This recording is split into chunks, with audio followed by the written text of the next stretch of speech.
from the computer for a bit, so I haven't been posting between doing some painting around the house, picking up a few coaching clients, some college application clients. I haven't had time to sit down, or I'm going to challenge that one. I haven't made time to sit down.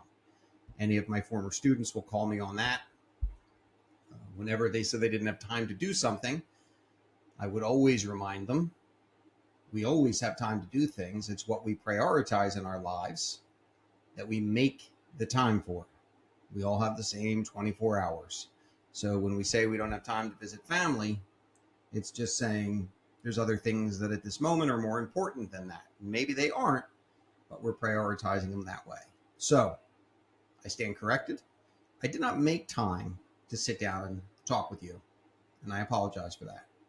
So I'm coming back to Ben Franklin's The 13 Necessary Virtues. Last episode, I talked about temperance, silence, order, and resolution. Today, I'm going to look at frugality, industry, sincerity, and justice. And as I did the last time, we'll see if these still apply in 2024. Are these valid virtues?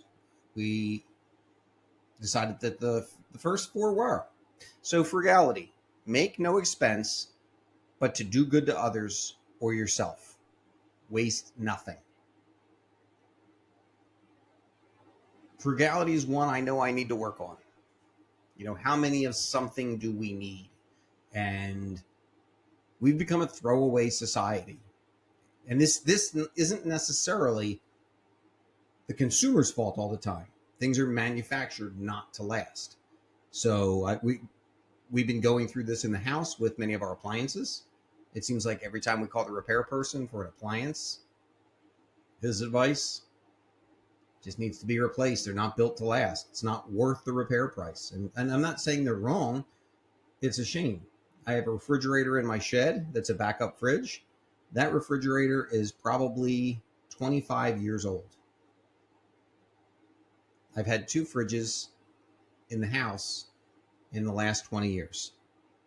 They're just not built to last. I've replaced every appliance in the house, including our air conditioning.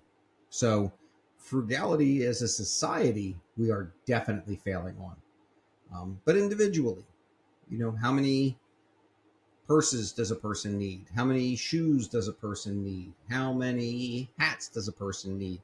It can go on and on, but if we really simplify those things we have, it makes our life much, much easier. I thought it was very interesting. There was a story, and I'll have to see if I have to correct myself, but I have the basis of it. The Buddhist monk, the Vietnamese Buddhist monk Thich Nhat Hanh, who passed away a number of years ago, he was getting ready to do a tour, to do a college tour, talking to different groups, and somebody suggested to him, they bought him a brand new brown coat, because he always would wear a brown coat and a brown hat. And while he thanked them, he donated it because he said his coat was perfectly fine. It has a couple holes, but it works great. Why do I need something that is more than I need? And I think that's a good example of frugality.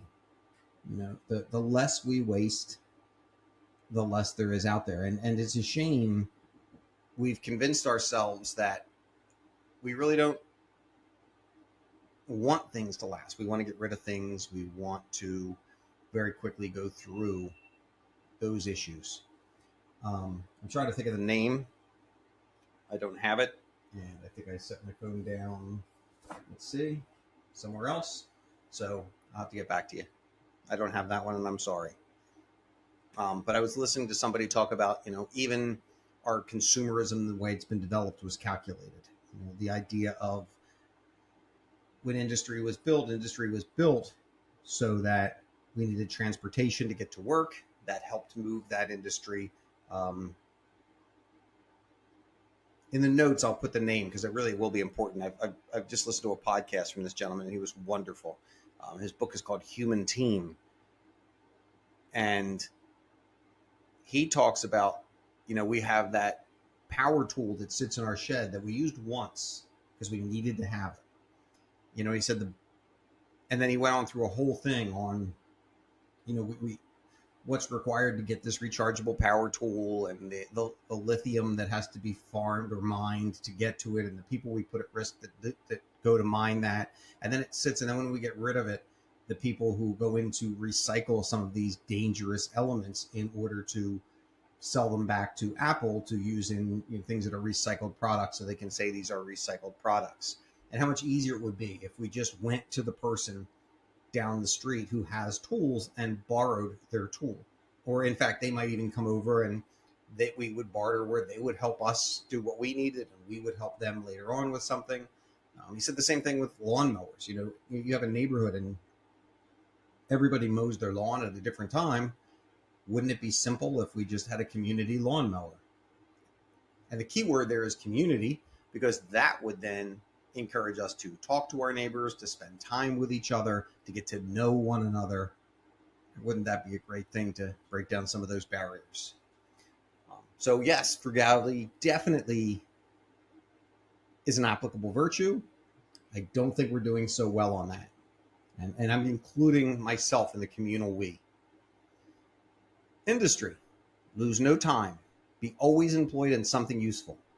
Cut off all unnecessary actions. I like industry.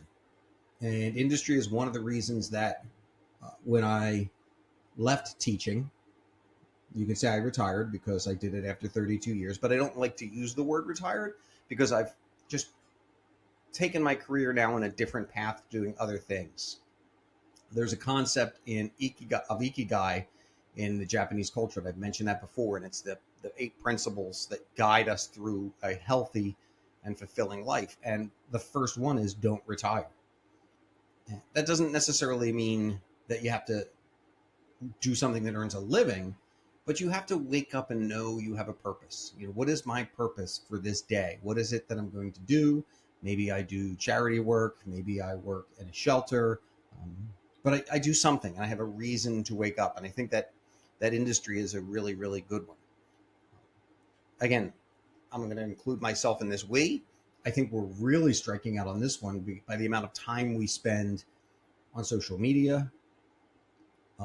It just a quick look at your phone hours and the time you're logged in on your phone will show that. I could easily be 6 hours. Now, part of that time is maybe watching a TED talk or educational videos or listening to podcasts. And I don't look at those as wasted time, but I think we do waste a lot of time. And then cut off all unnecessary actions. If you can do something in 2 steps, why do it in 5 steps? Figure out how to streamline and be more efficient in the tasks that you do. I think industry is a great one. Sincerity. Ooh, this one, if I look at these, and while so far they've all been really good, certain ones really strike a chord with me, and sincerity is one of those. Use no hurtful deceit. Think innocently and justly, and if you speak accordingly. I love this one. And it's a shame, because the anonymity and facelessness of Twitter and X, and even to some degree the comments on Facebook and Instagram, have allowed us to just say things we would never or should never say in person. And we're even seeing a political culture that's now starting to do that, where we don't talk about principles anymore. We don't talk about platforms. We don't talk about what we support and how we are going to do that. We attack other people for who they are, for how they look, for how they behave. And it's a horrible turn society's taken on that. I like think innocently and justly.